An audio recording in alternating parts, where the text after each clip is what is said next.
السلام علیکم، welcome to our channel law and justice, اور میں ہوں آپ کا میزبان ایڈوکیٹ میاں محمد فہد طاری۔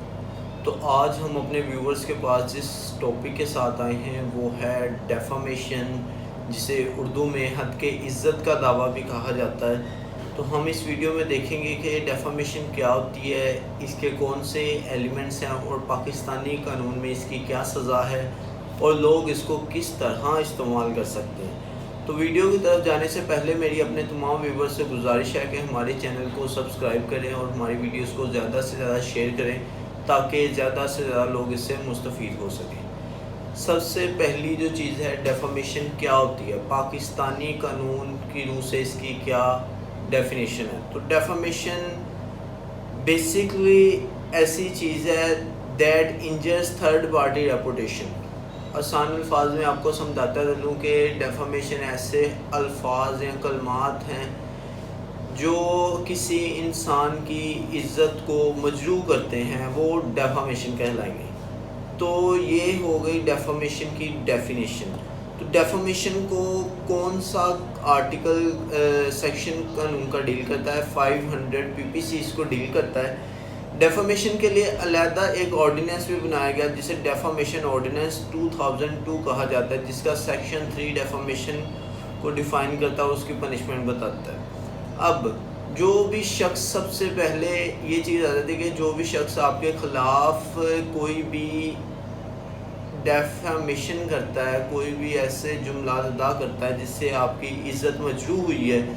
تو آپ نے اس کے سب سے پہلے جب بھی آپ کو یہ چیز آپ کے علم میں آ جاتی ہے، ایکنالجمنٹ ہو جاتی ہے، تو اس کے بعد آپ نے اسے نوٹس بھیجنا ہے، 14 ڈیز کا نوٹس، کہ جی 14 دنوں میں جواب دائر کریں کہ آپ نے یہ کس سینس میں یہ بات کی ہے اور اس کا کیا مقصد تھا، اور آپ نے کیوں میری اجازت کے بغیر یا مجھے ڈیفیم کرنے کی کوشش کی ہے۔ اگر وہ شخص نہیں اس چیز کا کوئی جواب دیتا یا آپ سے اپالوجی نہیں کرتا، تو پھر آپ ڈیفامیشن دعویٰ حد کے عزت کر سکتے ہیں۔ اب اس کے دو ایلیمنٹس ہیں، میجر دو ایلیمنٹس ہیں، دو ٹائپس آف ڈیفامیشن ہیں۔ سب سے پہلی ہے liable and cylinder. Liable defamation وہ ڈیفامیشن ہے جو آپ نے، کسی شخص نے آپ کی ہے پبلشڈ وے میں، آپ کو مطلب کہ اس نے کوئی آرٹیکل لکھا ہے، کوئی بھی چیز اس نے لکھی ہے، اس کے اندر کوئی کالم لکھا ہے، اس کے اندر آپ کو ڈیفیم کرنے کی کوشش کی ہے، وہ لائبل میں فال کرے گا۔ دوسری ہے سلینڈر۔ اس میں وربل کے مطلب کہ اس نے آپ کے سامنے یا ایک مجمع میں آپ بیٹھے تھے تو اس نے آپ کے اوپر ایسی باتیں کی ہیں جو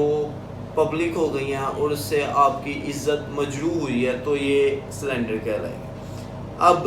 اس کے اندر کچھ چیزیں یہ ہیں کہ اس کے جو میجر، اگر آپ نے دیکھنا ہے کہ قانون اس کو کس نظر سے دیکھے گی کہ آیا کہ اس شخص نے وہ ڈیفامیشن کی بھی ہے کہ نہیں کی،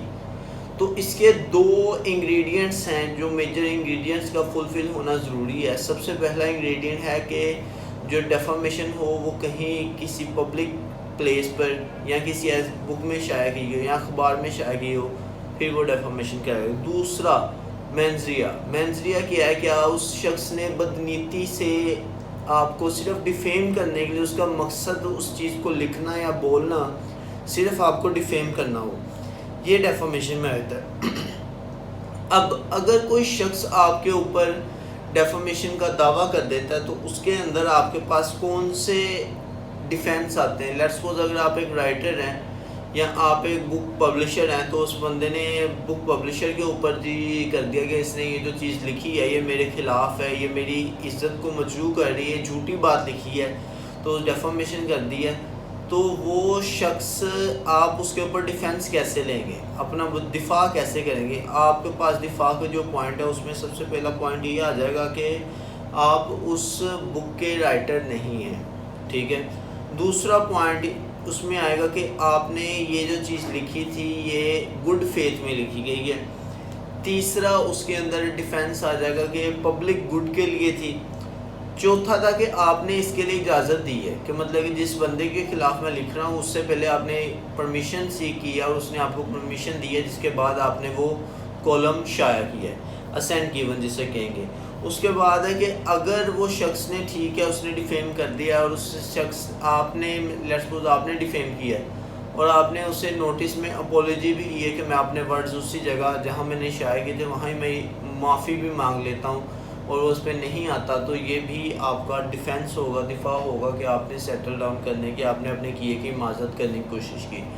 اب اس میں ایک سوال آتا ہے کہ آیا کہ گورنمنٹ بھی ڈیفامیشن کر سکتی ہے؟ جی نہیں، گورنمنٹ اس کے اوپر سیکشن 6 اس کو ڈیل کرتا ہے ڈیفامیشن آرڈیننس 2002 کا، جس میں وہ بتاتے ہیں کہ گورنمنٹ اگر کوئی بھی چیز پبلش کرتی ہے تو وہ ڈیفامیشن کے انڈر نہیں آئے گی، ٹھیک ہے، وہ چیزیں ڈیفامیشن کے اندر نہیں آئیں گی جو گورنمنٹ پبلش کرتے ہیں۔ اب اس کے بعد ڈیفامیشن کی سزا کیا ہے؟ ڈیفامیشن کی جو سزا ہے، اگر کوئی شخص ڈیفامیشن کرتا ہے تو اس میں جو مین ایلیمنٹ ہے کہ جی آپ نے دعویٰ کرنا ہے کہ جی میری، اب اس کو آسان الفاظ میں کہ اس نے یہ بتانا ہے کہ جی میرے اتنا عزت کا نقصان ہوا ہے، اس کے وہ دعویٰ میں رقم مانگے گا اس سے۔ تو ڈیفامیشن میں جو قانون میں لکھی گئی ہے وہ 2 سال سزا ہے، ٹھیک ہے، امپریزنمنٹ ہے اور جرمانہ ہے۔ اب اس کے اندر ایک ریسنٹلی ایک بہت ہی موو سوشل میڈیا پہ چلی تھی، me too movement. Me too movement میں اب کیا تھا کہ لوگ اپنی سٹوریز بتاتے تھے، اکثر وہ فیمیل ہوتی تھیں یا میل ہوتے تھے، تو وہ اپنی سٹوریز بتاتے ہیں کہ جی ہم نے اس انڈسٹری میں آئے تھے، زیادہ تر انڈسٹری کے ریلیونٹ ہی تھی، اس انٹرٹینمنٹ انڈسٹری کے، کہ ہم اس انڈسٹری میں ہمارے ساتھ اس شخص نے یہ کیا یہ کیا یہ کیا۔ اب اس کے اوپر لوگوں، جن بندوں کے یا جس اشخاص کے خلاف انہوں نے یہ ڈیفامیشن کا دعویٰ کو کلیم کیا ہے کہ انہوں نے ہمارے ساتھ یہ کیا، یہ برا کیا، یہاں سے کیا، اب ان اشخاص نے ان کے اوپر ڈیفامیشن کے کیس کروائے ہوئے ہیں کہ انہوں نے پبلک ایریا پر جو چیز جھوٹی ہے اس کو مجھے ڈیفیم کرنے کے لیے وہ چیز انہوں نے پبلش کی ہے۔ تو اس کے اوپر ایک بہت ہی فیمس کیس جو آج کل ریسنٹلی چلتا بھی رہا ہے، میشا شافی اور علی ظفر کا، وہ بھی یہ می ٹو موومنٹ میں تھا، وہ بھی ڈیفامیشن کا ہی، اس میں علی ظفر نے میشا شافی کے اوپر کیس کیا تھا حد کے عزت کا، کہ انہوں نے میری عزت کو مجروح کرنے کی کوشش کی ہے۔ امید ہے کہ آپ کو ویڈیو پسند آئی ہوگی، اپنا اپنے پیاروں کا خیال رکھیے، شکریہ، اللہ حافظ۔